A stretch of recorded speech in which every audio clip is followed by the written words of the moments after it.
Praise the lord. Hallelujah. ಕರ್ತನಲ್ಲಿ ಪ್ರಿಯ ದೇವಜನರೇ, ಈ ಬೆಳಗಿನ ಜಾವದಲ್ಲಿ ನಿಮ್ಮೆಲ್ಲರನ್ನ ಸಂಧಿಸುವುದಕ್ಕಾಗಿ ನಾನು ದೇವರಿಗೆ ಸ್ತೋತ್ರ ಮಾಡುತ್ತೇನೆ. ನಾವು ಒಂದು ವಾಕ್ಯವನ್ನು ಓದಿಕೊಳ್ಳೋಣ. ಯೋಬನು ವಾಕ್ಯ 2ನೇ ಅಧ್ಯಾಯ 10ನೇ ವಾಕ್ಯ. ಆಗ ಯೋಬನು ಆಕೆಗೆ, ಮೂರ್ಖಳು ಮಾತಾಡಿದಂತೆ ನೀನು ಮಾತಾಡುತ್ತಿ. ದೇವರ ಹಸ್ತದಿಂದ ನಾವು ಒಳ್ಳೆಯದನ್ನು ಹೊಂದುತ್ತೇವಷ್ಟೇ, ಕೆಟ್ಟದ್ದನ್ನು ಹೊಂದಬಾರದು ಎಂದು ಹೇಳಿದನು. ಈ ಸಂದರ್ಭದಲ್ಲಿಯೂ ಪಾಪದ ಮಾತೊಂದು ಅವನ ತುಟಿಗಳಿಂದ ಹೊರಡಲಿಲ್ಲ. ಆಮೆನ್. ಹಲ್ಲೆಲೂಯಾ. ಪ್ರಿಯ ದೇವಜನರೇ, ಯೋಬು ಎಂಥ ಭಕ್ತ. ಸಮಸ್ಯೆಗಳನ್ನು ಎದುರಿಸಿ ನಿಂತವನು, ಶೋಧನೆಗಳನ್ನು ಜಯಿಸಿ ಬಂದವನು. ಎಲ್ಲ ಸಂದರ್ಭಗಳಲ್ಲಿಯೂ, ಎಲ್ಲ ಕಷ್ಟದ ಇಕ್ಕಟ್ಟಿನ ಸಂದರ್ಭಗಳಲ್ಲೂ ಸಹ ಯೋಬು ದೇವರ ಮೇಲೆ ಒಂದು ಮಾತಾಗಲಿ, ಒಂದು ಗುಣುಗುಟ್ಟೋದಾಗಲಿ, ಒಂದು ಅಪನಂಬಿಕೆ ಆಗಲಿ, ಇಲ್ಲ ದೇವರ ಮನಸ್ಸನ್ನು ನೋಯಿಸುವಂಥ ಯಾವುದೇ ಒಂದು ವಿಷಯವಾಗಲಿ ಆತನು ಮಾತಾಡಲಿಲ್ಲ. ಆತ ನೋಡ್ರಿ ಎಂಥ ಒಂದು ಸಂದರ್ಭದಲ್ಲಿ ಹೇಳ್ತಾ ಇದ್ದಾನೆ, ತನ್ನ ಹೆಂಡತಿನ ನೋಡಿ ಹೇಳ್ತಾ ಇದ್ದಾನೆ, ಮೂರ್ಖಳು ಮಾತಾಡಿದಂತೆ ಮಾತಾಡಬೇಡ. ಅಂದರೆ ಹೆಂಡತಿ ಆ ಸ್ಥಳದಲ್ಲಿ ಹೇಳ್ತಾ ಇದ್ದಾಳೆ, ಇಂಥ ಸಮಯದಲ್ಲೂ ಸಹ ನೀನು ಆ ದೇವರನ್ನು ಬಿಡ್ತಾ ಇಲ್ವೇ? ಇಷ್ಟೆಲ್ಲ ನಮಗೆ ಆಯ್ತಲ್ವಾ, ಇಷ್ಟೆಲ್ಲ ನಾವು ಕಳ್ಕೊಂಡ್ವಲ್ವಾ, ಆದರೂ ನೀನು ದೇವರು ದೇವರು ಅಂತ ಹೇಳ್ತಾ ಇದೆಯಲ್ವಾ ಅಂತ ಆಕೆ ಏನು ಮಾಡ್ತಾ ಇದ್ದಾಳೆ, ಗಂಡನ ಮೇಲೆ ಗುಣಗುಡ್ತಾ ಇದ್ದಾಳೆ. ಗಂಡ ಏನು ಮಾಡ್ತಾ ಇದ್ದಾನೆ, ಎಲ್ಲ ಐಶ್ವರ್ಯ, ಎಲ್ಲ ಇಡೀ ತನ್ನ ಸರ್ವಸ್ವವನ್ನು ಕಳೆದುಕೊಂಡು ಆತ ಹೆಂಡತಿಗೆ ಅಂಥ ಸಮಯದಲ್ಲೂ ಸಹ ಬುದ್ಧಿವಾದ ಹೇಳ್ತಾ ಇದ್ದಾನೆ. ಆ ರೀತಿ ಮಾತಾಡಬೇಡ, ದೇವರು ಒಳ್ಳೆಯವನು, ಆತನು ಯಾವಾಗಲೂ ಒಳ್ಳೆಯದನ್ನೇ ಮಾಡುವ ದೇವರಾಗಿದ್ದಾನೆ. ನಾವು ದೇವರಲ್ಲಿ ಬರುವಾಗ, ದೇವರ ಹತ್ರ ಬಂದು ನಾವು ಕೇಳುವಾಗ, ನಮಗೆ ಅಗತ್ಯವಾದದ್ದು, ನಮಗೆ ಬೇಕಾದದ್ದು ನಾವೇನು ಮಾಡ್ತೀವಿ, ದೇವರ ಹತ್ರ ಕೇಳಿ ಅದನ್ನು ಹೊಂದ್ಕೊಳ್ತೀವಿ. ನಾವೊಂದು ಪ್ರಾರ್ಥನೆ ವಿಷಯದಲ್ಲಿ ಒಂದು ಮನವಿಯನ್ನು ನಾವು ಇಟ್ಟು, ಆ ಬೇಡಿಕೆಯನ್ನು ಇಟ್ಟು ನಾವು ಪ್ರಾರ್ಥನೆ ಮಾಡಿದಾಗ ದೇವರು ಏನು ಮಾಡ್ತಾರೆ, ಆ ಪ್ರಾರ್ಥನೆ ಕೇಳಿ ನಮಗೆ ಒಂದು ಒಳ್ಳೆ ಸಹಾಯ ಮಾಡ್ತಾರೆ, ಅದ್ಭುತ ಮಾಡ್ತಾರೆ. ಇಲ್ಲ ಒಂದು ರೋಗ ಗುಣಪಡಿಸ್ತಾರೋ, ಇಲ್ಲ ಒಂದು ಸಮಸ್ಯೆಯಿಂದ ನಮ್ಮನ್ನು ಬಿಡಿಸ್ತಾರೋ, ಇಲ್ಲ ಇಕ್ಕಟ್ಟಿನಿಂದ ನಮ್ಮನ್ನು ತಪ್ಪಿಸ್ತಾರೋ. ಹೌದು ಪ್ರಿಯ ದೇವಜನರೇ, ದೇವರು ಮಾಡೇ ಮಾಡ್ತಾನೆ, ಮಾಡೋದಕ್ಕೆ ಆತನು ಶಕ್ತನು. ಈ ಸ್ಥಳದಲ್ಲಿ ದೇವರಿಂದ ನಾವು ಒಳ್ಳೆಯದನ್ನು ಅನುಭವಿಸ್ತೀವಿ, ಆದರೆ ಕೆಟ್ಟದ್ದನ್ನು ಅನುಭವಿಸಬಾರ್ದಾ ಅಂತ ಯೋಬು ಹೇಳಿದಾಗ ನಮ್ಮ ಹೃದಯಗಳಲ್ಲಿ ದೇವರ ಮೇಲಿರುವಂಥ ಆ ಪ್ರೀತಿ, ಆ ನಂಬಿಕೆ ಇನ್ನೂ ಹೆಚ್ಚಾಗಬೇಕು ಹೊರತು ಅದು ಕಡಿಮೆ ಆಗಬಾರ್ದು. ಆತ ಅಂಥ ಸಮಯದಲ್ಲೂ ಸಹ ಪಾಪದ ಮಾತು, ಅಂದರೆ ಸೈತಾನನಿಗೆ ಬೇಕಾಗಿರೋದು ಯೋಬು ಹೇಗಾದರೂ ಮಾಡಿ ದೇವರನ್ನ ದೂಷಿಸಬೇಕು, ಯೋಬು ಹೇಗಾದರೂ ಮಾಡಿ ದೇವರ ನಾಮವನ್ನು ಘನಹೀನಪಡಿಸಬೇಕು.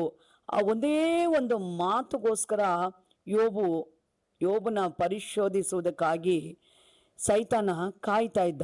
ಆದರೆ ಅಂಥ ಸಂದರ್ಭದಲ್ಲೂ ಸಹ ಯೋಬು ತನ್ನ ದೇವರ ಮೇಲಿರುವಂಥ ಯಥಾರ್ಥವಾದ ಭಕ್ತಿಯನ್ನು ಬಿಟ್ಟುಕೊಡದೆ, ಅಂಥ ಸಮಯದಲ್ಲೂ ಸಹ ಆತನೇ ಒಂದು ಪಾಪದ ಮಾತೊಂದು ಆತನ ತುಟಿಗಳಿಂದ ಹೊರಡಿಸದೆ ದೇವರನ್ನ ಮಹಿಮೆ ಪಡಿಸ್ತಾ ಇದ್ದಾನೆ, ಘನಪಡಿಸ್ತಾ ಇದ್ದಾನೆ.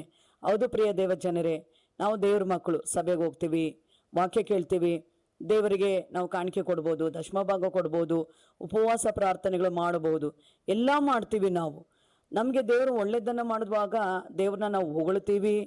ಇಲ್ಲ ಎಲ್ಲರ ಹತ್ರ ಹೋಗಿ ದೇವ್ರು ನನಗೆ ಹಿಂಗೆ ಮಾಡಿದ್ರು, ನನಗೆ ಹಾಗೆ ಮಾಡಿದ್ರು, ದೇವರು ಒಳ್ಳೆಯವನು ಅಂತ ನಾವು ಎಲ್ಲರ ಹತ್ರ ಹೋಗಿ ಹೇಳ್ಕೊಳ್ತೀವಿ. ಅದೇ ಒಂದು ಸಂದರ್ಭದಲ್ಲಿ ನಮಗೇನಾದರೂ ಒಂದು ತೊಂದರೆ, ಕಷ್ಟ, ನೋವು, ಇಲ್ಲ ಒಂದು ಕಾಯಿಲೆನೋ, ಇಲ್ಲ ಒಂದು ಜಗಳ, ಒಂದು ಹೋರಾಟ, ಈ ರೀತಿಯಾಗಿ ಅನೇಕ ಸಮಸ್ಯೆಗಳು ಬರುವಾಗ ಒಂದು ವೇಳೆ ಆ ಸಮಯದಲ್ಲಿ ನಾವು ಪ್ರಾರ್ಥನೆ ಮಾಡ್ಬೋದು, ಆ ಪ್ರಾರ್ಥನೆಯನ್ನು ದೇವರು ಕೇಳ್ತಾನೆ. ಆದರೆ ನಮ್ಗೆ ಆ ಸಂದರ್ಭದಲ್ಲಿ ಏನಾಗುತ್ತೆ, ಆ ಕಾರ್ಯ ನಡೆಯೋದಿಲ್ಲ. ಆಗ ನಾವೇನು ಮಾಡ್ತೀವಿ ನೋಡಿದ್ರ, ದೇವರು ನನ್ನ ಪ್ರಾರ್ಥನೆ ಕೇಳಿಲ್ಲ, ದೇವರು ನನಗೆ ಒಳ್ಳೇದು ಮಾಡಿಲ್ಲ, ದೇವರು ಇದರಿಂದ ನನಗೆ ಒಂದು ಅದ್ಭುತ ಮಾಡಿಲ್ಲ ಅಂದ್ಬಿಟ್ಟು ನಾವೇನು ಮಾಡ್ತೀವಿ, ದೇವ್ರ ಮೇಲೆ ಗುಣಗಾಡ್ತೀವಿ. ದೇವರಿಂದ ನಾವು ಒಳ್ಳೆಯದನ್ನು ಪಡ್ಕೊಂಡಿದ್ದೀವಿ, ಎಷ್ಟೋ ಒಳ್ಳೆ ಕಾರ್ಯಗಳನ್ನು ದೇವರು ಮಾಡಿದ್ದಾನೆ, ಅದ್ಭುತಗಳನ್ನು ಮಾಡಿದ್ದಾನೆ. ನಮ್ಮ ಜೀವನ ಸಾಲದು ಆತನ ಮಾಡಿರುವಂಥ ಕಾರ್ಯಗಳನ್ನು ಹೇಳೋದಕ್ಕೆ. ಆದರೆ ಒಂದು ಕೆಲ ಸಂದರ್ಭಗಳಲ್ಲಿ ನೋಡುವಾಗ ನಾವು ದೇವ್ರ ಮೇಲೆ ಗುಣಗಾಡ್ಬಿಡ್ತೀವಿ, ದೂಷಿಸ್ಬಿಡ್ತೀವಿ, ಕೋಪ ಮಾಡ್ಕೊಂಡ್ಬಿಡ್ತೀವಿ, ದೇವ್ರ ಹಾಗೆ ದೇವ್ರ ಹೀಗೆ ಅಂತ ಹೇಳ್ಬಿಡ್ತೀವಿ. ನಾವು ಮನುಷ್ಯರು, ಹೌದು, ನಮ್ಮ ಸ್ವಭಾವಗಳೇ ಹೀಗೆ. ಒಳ್ಳೆಯದೇ ಬೇಕು ನಮಗೆ, ಕೆಟ್ಟದ್ದಾಗಲೇಬಾರ್ದು. ನೋಡ್ರಿ, ಜೀವನ ಅಂದರೆ ಒಳ್ಳೆಯದು ಇರುತ್ತೆ, ಕೆಟ್ಟದ್ದು ಇರುತ್ತೆ. ಎರಡೂ ನಾವೇನು ಮಾಡಬೇಕು, ಸರಿಸಮವಾಗಿ ಅದನ್ನು ಸಹಿಸ್ಕೊಂಡು ಹೋಗಬೇಕು. ಒಳ್ಳೆಯದನ್ನು ಯಾವ ರೀತಿ ನಾವು ಸುಖ ಸಂತೋಷದಿಂದ ಅನುಭವಿಸ್ತೀವೋ ಅದೇ ರೀತಿಯಾಗಿ ಆ ಒಳ್ಳೆತನದಲ್ಲಿ ದೇವ್ರನ್ನ ನಾವು ಯಾವ ರೀತಿ ಹೊಗಳಿ ಕೊಂಡಾಡ್ದುವೋ, ಆ ಕೆಟ್ಟ ದಿನಗಳು ಬರುವಾಗ, ಆ ಕಷ್ಟದ ದಿನಗಳು ಬರುವಾಗ ನಾವೇನು ಮಾಡಬೇಕು, ಅದೇ ಥರನೇ ದೇವ್ರನ್ನ ಹೊಗಳಿ ಮಹಿಮೆ ಪಡಿಸ್ಬೇಕು. ಯೋಬ ಆ ಥರ ಮಾಡ್ದ. ನಾವು ಯೋಬನ ಹಾಗೆ ಎಂಥ ಸಂದರ್ಭಗಳೇ ಬರಲಿ, ಎಂಥ ಹೋರಾಟಗಳೇ ಬರಲಿ, ಎಂಥ ಕಷ್ಟಗಳೇ ಬರಲಿ, ಎಂಥ ಕಾಯಿಲೆಗಳೇ ಬರಲಿ, ಯಾರೇ ಏನೇ ಅಂದ್ಲಿ, ಅಪಾಸೆ ನಿಂದೆ ಅವಮಾನಗಳು ಬರಲಿ, ಅಂಥ ಸಮಯದಲ್ಲೂ ಸಹ ದೇವ್ರನ್ನ ನಾವು ಬಿಟ್ಕೊಡ್ಬಾರ್ದು. ದೇವರನ್ನ ನಾವು ಯಾವತ್ತಿಗೂ ಘನಹೀನ ಪಡಿಸ್ಬಾರ್ದು. ದೇವರ ಮೇಲೆ ನಾವು ಗುಣಗುಟ್ಟಬಾರ್ದು, ದೂಷಿಸಬಾರ್ದು. ಎಂಥ ಸಂದರ್ಭ ಸಮಯಗಳೇ ಬರಲಿ, ಯೋಬು ಪಾಪದ ಮಾತು ತುಟಿಗಳಿಂದ ಹೊರಡಿಸ್ಲಿಲ್ವಂತೆ. ನಾವು ಸಹ ಅದೇ ರೀತಿಯಾಗಿ ಪಾಪದ ಮಾತುಗಳು ನಮ್ಮ ಬಾಯಿಂದ ಹೊರಡದಾಗೆ. ಯಾಕಂದರೆ ಸೈತಾನ್ಗೆ ಬೇಕಾಗಿರೋದು ಇದೆ, ನಾವು ದೇವ್ರನ್ನ ದೂಷಿಸಬೇಕು. ಹೇಗಾದ್ರೂ ಮಾಡಿ ನಾವು ದೇವ್ರನ್ನ ದೂಷಿಸ್ಬಿಟ್ರೆ ದೇವ್ರು ಏನು ಮಾಡ್ತಾರೆ, ನಮ್ಮನ್ನು ಬಿಟ್ಟು ಹೋಗ್ಬಿಡ್ತಾರೆ. ಇದನ್ನ ಸೈತಾನ್ ಕಾಯ್ತಾ ಇರ್ತಾನೆ. ದೇವರಿಂದ ನಮ್ಮನ್ನು ದೂರ ಮಾಡಬೇಕು, ದೇವರಿಂದ ನಮ್ಮನ್ನು ಅಗಲಿಸ್ಬೇಕು, ದೇವರ ಹತ್ರ ನಾವು ಹೋಗಬಾರ್ದು. ಇದಕ್ಕಾಗಿಯೇ ಸೈತಾನ್ ಕಾಯ್ತಾ ಇದ್ದಾನೆ. ಪ್ರಿಯ ದೇವ ಜನಗಳೇ, ನಾವು ಇದನ್ನು ಗಮನದಲ್ಲಿ ಇಟ್ಟುಕೊಳ್ಬೇಕು. ಪ್ರತಿನಿತ್ಯ ಸೈತಾನ್ ಒಬ್ಬ ಇದ್ದಾನೆ, ದೇವರಿಂದ ನಮ್ಮನ್ನು ದೂರ ಮಾಡೋದಕ್ಕೆ ಸೈತಾನ್ ಕಾಯ್ತಾ ಇರ್ತಾನೆ. ನಾವು ಈ ಸಂದರ್ಭಗಳನ್ನು ನಾವೇನು ಮಾಡಬಾರ್ದು, ಉಪಯೋಗಿಸ್ಬಾರ್ದು. ಎಂಥ ಕಷ್ಟದ ಇಕ್ಕಟ್ಟಿನ ದಿನಗಳೇ ಬರಲಿ, ನಾವೇನು ಮಾಡಬೇಕು, ದೇವ್ರನ್ನ ಮಹಿಮೆ ಪಡಿಸ್ಬೇಕು. ಯೋಬ ಮಹಿಮೆ ಪಡಿಸಿದ ಹಾಗೆ ಕಡೆಸಿ ಕಾಲದಲ್ಲಿ ನಾವು ದೇವರನ್ನ ಮಹಿಮೆ ಪಡಿಸ್ಬೇಕು. ದೇವರು ಒಳ್ಳೆಯವನು, ಯಾವಾಗಲೂ ಒಳ್ಳೆಯದನ್ನೇ ಮಾಡೋ ದೇವರು. ಆತನು ಕೆಟ್ಟವನೇ ಅಲ್ಲ, ಯಾರಿಗೂ ಕೆಟ್ಟದ್ದನ್ನು ಬಯಸೋ ದೇವರಲ್ಲ ಯೇಸು ಸ್ವಾಮಿ. ಎಲ್ಲರಿಗೂ ಒಳ್ಳೆಯದನ್ನೇ ಮಾಡಿದ್ದಾನೆ, ಇನ್ನೂ ಮಾಡ್ತಾನೆ ಇರ್ತಾನೆ. ಹಲ್ಲೆಲೂಯಾ, ದೇವರ ನಾಮಕ್ಕೆ ಮಹಿಮೆ ಉಂಟಾಗಲಿ. ಪ್ರಿಯ ದೇವ ಜನರೇ, ಯೋಬನ ಹಾಗೆ ನಾವು ಎಲ್ಲ ಸಂದರ್ಭಗಳಲ್ಲೂ ತಾಳ್ಮೆಯಿಂದ ಎಲ್ಲವನ್ನು ಸಹಿಸಿಕೊಂಡು ಕರ್ತನಿಗಾಗಿ ನಾವು ನಿಲ್ಲಬೇಕು. ದೇವರು ನಿಮ್ಮನ್ನು ಆಶೀರ್ವದಿಸಲಿ. ಈ ವಾಕ್ಯವನ್ನು ಕೇಳಿದಂಥ ನಿಮ್ಮೆಲ್ಲರಿಗಾಗಿ ನಾನು ದೇವರ ಹತ್ರ ಪ್ರಾರ್ಥನೆ ಮಾಡ್ತೀನಿ. ಹಲ್ಲೆಲೂಯಾ, ಸ್ತೋತ್ರ ಯೇಸುವೇ. ಇಗೋ ಸ್ವಾಮಿ, ಯೋಬು ಎಂಥ ಸಂದರ್ಭಗಳೇ ಬರಲಿ ಅಪ್ಪ ದೇವರೇ, ನಿನ್ನನ್ನು ಘನಹೀನ ಪಡಿಸದ ಹಾಗೆ, ದೂಷಿಸದ ಹಾಗೆ ಸ್ವಾಮಿ ಅಪ್ಪ, ನಿಮ್ಮನ್ನು ಮಹಿಮೆ ಪಡಿಸಿದ ಹಾಗೆ ನಾವು ಸಹ ಕರ್ತನೇ ಸಯ್ಯ ಎಲ್ಲ ಸಮಯದಲ್ಲಿ ನಿಮ್ಮನ್ನು ಮಹಿಮೆ ಪಡಿಸುತ್ತಾ ದೇವರೇ, ನಿನ್ನ ನಾಮವನ್ನೇ ಕರ್ತನೇ ಸಯ್ಯ ಕೀರ್ತಿಸುತ್ತಾ ಇರುವ ಹಾಗೆ ಯೋಬನಲ್ಲಿದ್ದಂಥ ತಾಳ್ಮೆ ನಮಗೂ ಕೊಟ್ಟು ಸ್ವಾಮಿ ಆಶೀರ್ವದಿಸು. ಯೇಸು ಕ್ರಿಸ್ತನ ನಾಮದಲ್ಲಿ ತಂದೆ, ಆಮೇನ್. ಹಲ್ಲೆಲೂಯಾ. ದೇವರು ನಿಮ್ಮನ್ನು ಹೆಚ್ಚಾಗಿ ಆಶೀರ್ವದಿಸಲಿ.